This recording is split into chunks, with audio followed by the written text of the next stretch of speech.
আজকে তোমাদের সাথে একটা ফন্ডেন্ট কেকের ডিজাইন শেয়ার করব। একদম শুরু থেকে স্টার্ট করেছি। পিকচারটা দেখে আশা করি বুঝতে পেরেছো আমার কেকের ডিজাইনটা কীরকম হতে চলেছে। তাহলে ভিডিওটাকে স্কিপ না করে পুরোটা দেখতে থাকো। স্কিপ করলে অনেক কিছু মিস করে দেবে। আর আমি তোমাদের একদম কম জিনিস দিয়ে কীভাবে ফন্ডেন্ট কেক ডিজাইন করা যায় সেটাই দেখাতে এসেছি।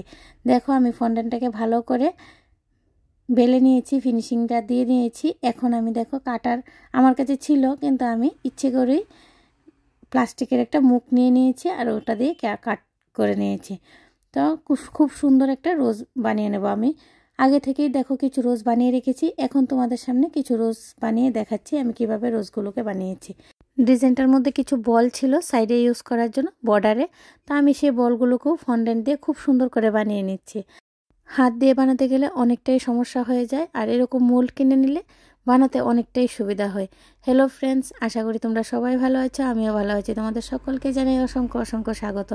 নতুন আরেকটা দিনে নতুন আরেকটা কেকের ভিডিও নিয়ে চলে এলাম তোমাদের সাথে শেয়ার করার জন্য। আর আজকের কেক দেখে মনে হচ্ছে যে অ্যানিভার্সারি কেক, কিন্তু অ্যাকচুয়ালি না, আজকের কেকটা হচ্ছে বার্থডে কেক। আমি বার্থডে ওকেশনের জন্য এই কেকটা ডিজাইন করেছি, আর ডিজাইনটা আমাকে দেওয়াই ছিল। এখন আমি হার্ট শেপ কেকটা মধ্যে হালকা ক্রিম লাগাবো। লেয়ার বাই লেয়ার ক্রিমটা লাগাতে গেলে কেকের ডিজাইন ভিডিওটা অনেকটাই লম্বা হয়ে যায়, তাই আমি ভাবলাম যে লেয়ার বাই লেয়ার ক্রিম লাগানো তো অনেকবারই তোমাদের সাথে আমি শেয়ার করেছি। তারপরও যদি তোমরা দেখতে চাও তাহলে আমার অন্য ভিডিও থেকে দেখে আসতে পারো, আর তা না হলে নেক্সট টাইম আমি অবশ্যই কোনো না কোনো ভিডিওতে আবারও তোমাদের সাথে সেই ক্লিপটা শেয়ার করে দেব। এখন দেখো আমি উপরে একদম হালকা ক্রিম রেখেছি, ক্রিম দেইনি, শুধু ক্রিমটা দিয়ে আমি ফিনিশিংটা দিয়ে দিচ্ছি যাতে ফন্ডেন্টের যে টেক্সচারটা আছে ওটা খুব ভালো আসে।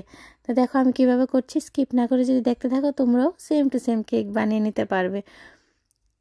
তো আমার ফিনিশিংটা দেওয়া কমপ্লিট হয়ে গেছে। দেখো এখন আমি ফ্রিজে সেট হওয়ার জন্য রেখে দেবো। ফ্রিজে সেট করা অনেকটাই দরকার। ফন্ডেন্ট ছাড়া যে কেকগুলো আমি বানাই সেই কেকগুলোকে আমি ফ্রিজে একটু সেট করি, তারপরে ফিনিশিংটা দিই, তাহলে ফিনিশিংটা অনেকটাই ভালো আসে। তা না হলে কেকটা একটু নরম থাকে আর ফিনিশিংটা এত বেশি একটা ভালো আসে না। আর ফন্ডেন্ট কেকের সময় তো এটা করতেই হবে, ফ্রিজে রাখতেই হবে, কারণ ফন্ডেন্ট কেকটা যখন ফিনিশিংটা দেওয়া হবে কেকটা যদি একদম নরম থাকে তাহলে ভালো আসবে না, আরও বেশি ভালো আসবে না। তাই একটু বেশি সময় ফ্রিজে রেখে দিতে হবে, একদম ভালো করে সেট হয়ে যাবে। তারপর ফন্ডেন্টটা আমি ইউজ করলে একদম কেকের লুকটা খুব সুন্দর আসবে। তো দেখো আমি রেড কালারের ফন্ডেন্ট নিয়ে নিয়েছি, ভালো করে স্মুথ করে নিয়েছি। তারপর আমি ফন্ডেন্টটাকে বড় করে রুটির মতো বেলে নিলাম। এখন আমি উপরে খুব সুন্দরভাবে দিয়ে দিয়েছি, আর আমি হাতের সাহায্যে ফন্ডেন্টটাকে ভালো করে কেকের মধ্যে লাগিয়ে দিচ্ছি।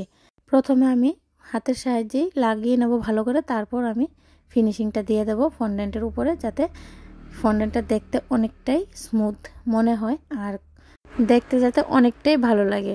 এখন আমি খুব সুন্দর করে ফন্ডেন্টের সাইডগুলোকেও আমি হাতের সাহায্যে খুব সুন্দর করে ফিনিশিংটা দিয়ে দিচ্ছি। ফন্ডেন্টের ডিজাইনগুলো দেখতে খুবই ভালো লাগে। কার কার কাছে ফন্ডেন্টের ডিজাইনগুলো দেখতে খুব ভালো লাগে অবশ্যই আমাকে কমেন্টসে জানাবে, কিন্তু রেটটা অনেকটাই বেশি হয়ে যায়, তার কারণে একটু ফন্ডেন্টের কেকগুলো কমই বানানো হয়। এখন দেখো আমি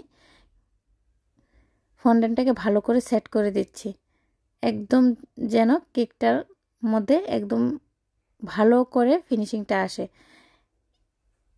এখন আমি নিচের যে এক্সট্রা ফন্ডেন্টগুলো আছে সেগুলো সরিয়ে দিচ্ছি, কাট করে দিচ্ছি। এখানে তোমরা পিৎজা কাটারও ইউজ করতে পারো, কিন্তু আমি পিৎজা কাটার ইউজ করি না, আমার পিৎজা কাটারটা একটু অসুবিধা হয়, তাই তোমরা চাইলে ইউজ করতে পারো, যার যেভাবে সুবিধা হয় বানিয়ে নিতে পারো।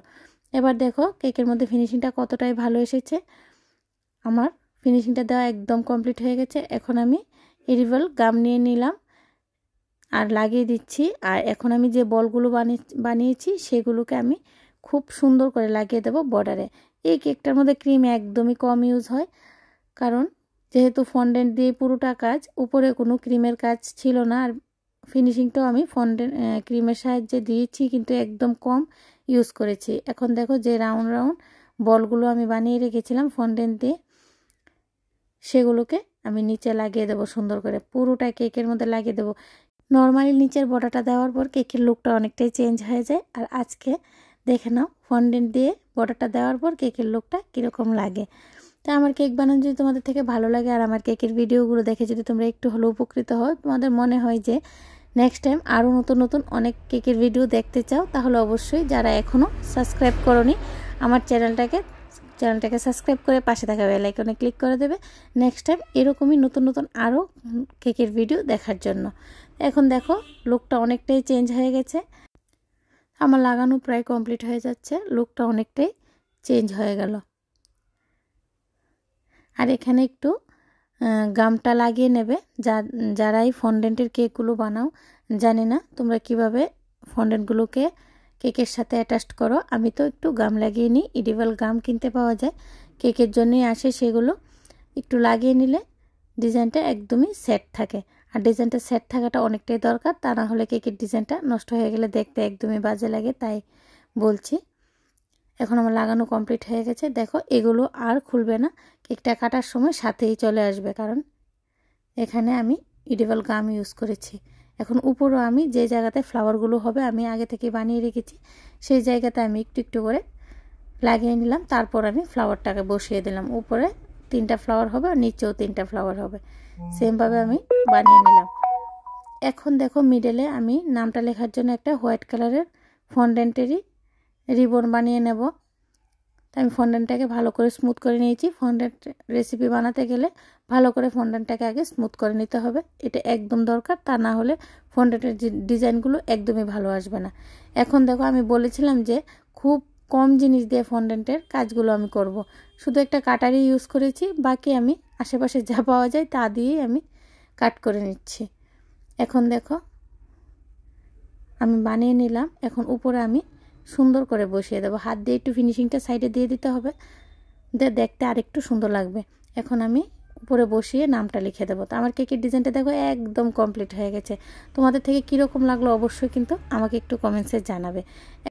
এখানে আমি একটু কালার নিয়েছি আর ব্রাশের সাহায্যে নামটাকে লিখে দেবো, হ্যাপি বার্থডে লিখে নামটা লিখে দেবো। আর এখানে যার যেভাবে সুবিধা হয়, আমি একটু কালার নিয়ে নিয়েছি, জেল কালার, আর ব্রাশের সাহায্যে লিখে দিচ্ছি। তোমরা চাইলে ক্রিম দিয়েও লিখতে পারো, তা না হলে জেল দিয়েও লিখতে পারো, যার যেভাবে সুবিধা। আবার এগুলো লেখার জন্য পেনও পাওয়া যায়, চাইলে তোমরা সেই পেনগুলো দিয়েও লিখতে পারো। আমি এখানে কিছু ইউজ করিনি, ব্রাশের সাহায্যে একটু জেল কালার নিয়ে নিয়েছি আর নামটাকে ভালো করে লিখিয়ে দিয়েছি। আমার কেকের ডিজাইনটা একদম কমপ্লিট, আশা করি তোমরা বুঝতে পেরেছো আমি কীভাবে কেকের ডিজাইনটা বানিয়েছি। তারপরও যদি তোমাদের কোনো অসুবিধা থাকে অবশ্যই আমাকে কমেন্টসে জানাতে পারো, তোমাদের সুবিধা মতো ভিডিও আমি অবশ্যই নিয়ে আসবো। তো আজকের মতো এই পর্যন্তই, নেক্সট টাইম নতুন একটা কেকের ভিডিও নিয়ে তোমাদের সবার সাথে আবারও দেখা হবে। তোমরা খুব ভালো থেকো, খুব সুস্থ থেকো আর খুব খুব আনন্দে থেকো। আর আমার ভিডিওটা ওয়াচ করার জন্য তোমাদের সকলকে জানাই অসংখ্য ধন্যবাদ। রাধে রাধে ফ্রেন্ডস।